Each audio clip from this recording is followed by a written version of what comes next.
సంబంధించి ఈ నెలలో ఇవ్వడం కూడా జరిగింది కదా 3,000 రూపాయలు ఏ రోజైతే ప్రకటించారో వాళ్ళు ఈ లబ్ధిదారులకు మేము ఇట్లా ఇస్తాము 4,000 ఇస్తామని చెప్పని ఎన్నికల నిబంధనలు అడ్డుగా ఉన్నాయి కాబట్టి దాన్ని కూడా దృష్టిలో పెట్టుకొని ఇస్తామన్నారు, ఈరోజు ఇచ్చారు. చాలామందికి అర్థం కాని విషయం ఏంటంటే అంటే వాళ్ళకి మిగిలినందరికీ తెలుసు ఈయన ఏదైనా సరే ఒక పని చేపడితే దాని గురించి పూర్తిగా అవగాహనతో ఆలోచనతో ఏ అధికారితో ఎలా పని చేయించుకోవాలో తెలిసిన వ్యక్తి చంద్రబాబు నాయుడు గారు. వాళ్ళకు కూడా తెలుసు. అందుకే కొంతమంది పని చేయడానికి ఇష్టం లేని వాళ్ళు సోమరులు ఆ రోజు వ్యతిరేకంగా చేశారు. కానీ ఈరోజు పరిస్థితి అర్థమైంది కాబట్టి అందరూ కలిసి తలా ఒక చేశారు. ఈ జరుగుతున్న పరిణామాలను కనుక మనం చూసుకుంటా ఉంటే వాలంటరీ వ్యవస్థతో అయితే తప్ప వీళ్ళకి అందవు అని చెప్పిన వాళ్ళు చెప్పారు కదా, వాళ్ళు లేకుండా కూడా చెయ్యొచ్చు. ఉన్న అధికారులతోటి సచివాలయ ఉద్యోగస్తులతోటి ఇంటింటికి వెళ్ళి చూపించారు.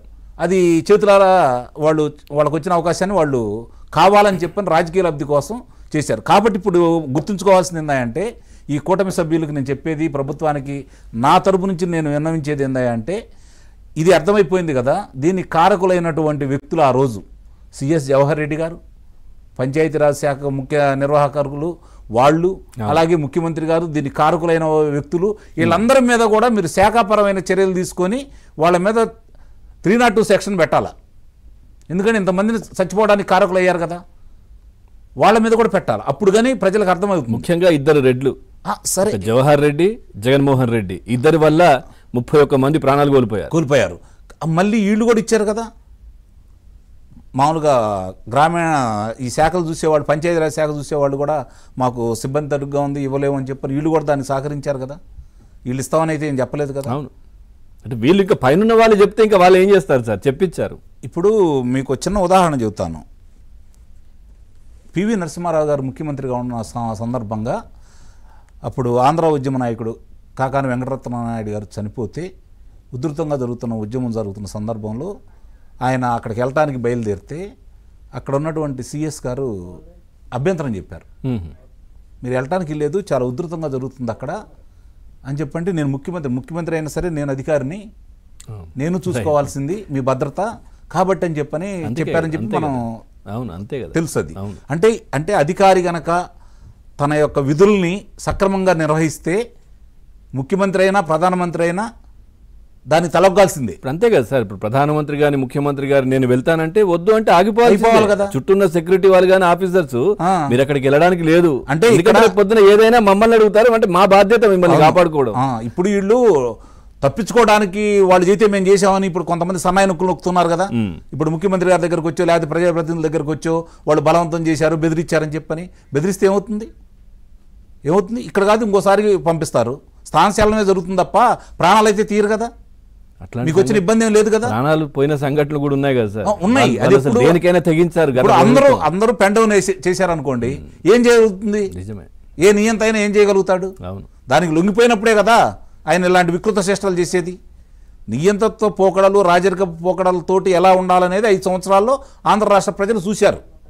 వాస్తవంగా నా ఉద్దేశం ప్రకారం అయితే 1947కి ముందు భారతదేశం ఎలాంటి నియంతృత్వ అంటే బ్రిటిష్ వాళ్ళతోటి ఇంత నియంతృత్వం లేకపోయినా కూడా స్వరాజ్యం కోసం వాళ్ళు ఏ విధంగా అయితే పోరాడారో ఇప్పుడు ఆంధ్ర రాష్ట్ర ప్రజలు అలా పోరాడారని అయితే నేను భావిస్తున్నాను.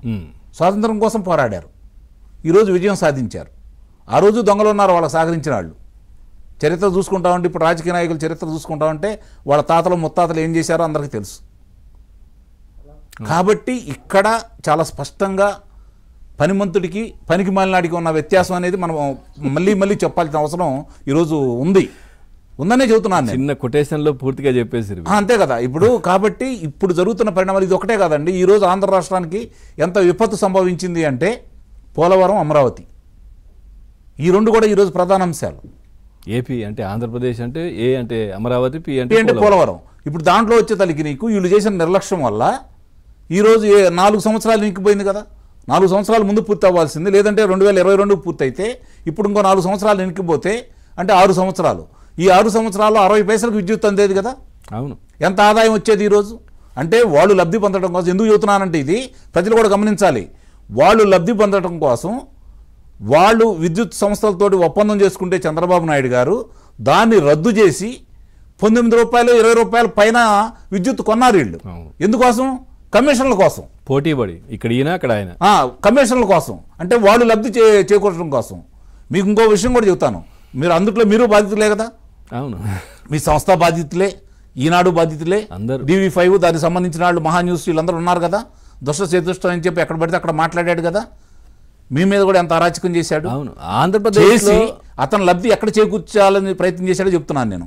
2,63,000 మంది వాలంటీర్ల వ్యవస్థను తీసుకొచ్చేసి వాళ్ళ చేత రోజుకు 2 పత్రికలు కొనిపెట్టేసి 5,26,000 పత్రికలు కొని ఇంత మా సర్క్యులేషన్ ఉందని చెప్పని ప్రభుత్వ ప్రకటనలో వాళ్ళకి ఇచ్చుకుంటూ నష్టాల్లో ఉన్నటువంటి సాక్షి దినపత్రిక కావచ్చు, సాక్షి ప్రసార మాధ్యమాలు కావచ్చు, ఈ రోజు 300 కోట్ల రూపాయల పైన ఆదాయం వచ్చే విధంగా ప్రజల ధనాన్ని, ఇది ప్రభుత్వం కూడా నేను అంటలా, ప్రజలే కదా పన్నులు కట్టేది, ప్రజల యొక్క రక్త మాంసాలు ఈ విధంగా వాళ్ళు ఉపయోగించుకున్నారని చెప్పని రక్తపు కూడు తిన్నారు ఇప్పుడు దాకా. దాన్ని సహకరించారు అధికారులు. వాళ్ళందరి మీద కూడా శాఖాపరమైన చర్యలు తీసుకోవాలి. భవిష్యత్తులో మళ్ళీ దీన్ని చూసి ఇలాంటి అధికారులు శిక్షలు వేస్తే మనం ఒళ్ళు దగ్గర పెట్టుకోవాలనే అభిప్రాయం అధికారులు కలగాలి అంటే దాని మీద చట్టపరమైన చర్యలు